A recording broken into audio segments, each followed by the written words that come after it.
Comes after a Maryland judge set a 5 p.m. deadline today on Garcia's location. Fox 5's Nana Sainto-Bonsu with the latest. Nana.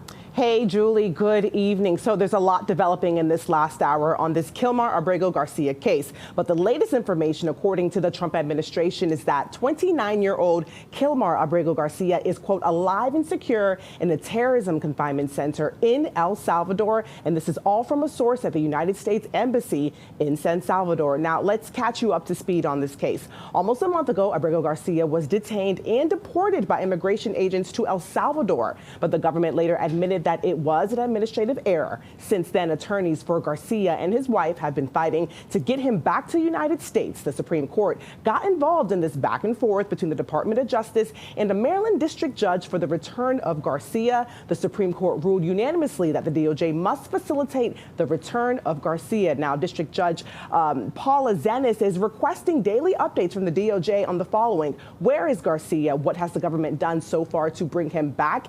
And what is the government planning to do to carry out the court's order to take steps to bring Garcia back to the United States? Fox 5 spoke with an international attorney on the judge's specific daily order.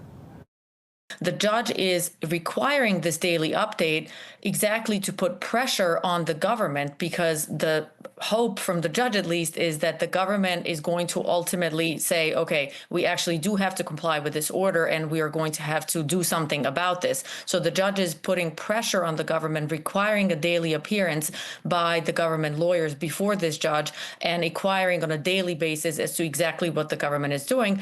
Obviously, we all hope that the rule of law is followed. The Supreme Court has spoken. The Supreme Court has indicated that the government should follow the district judge's order.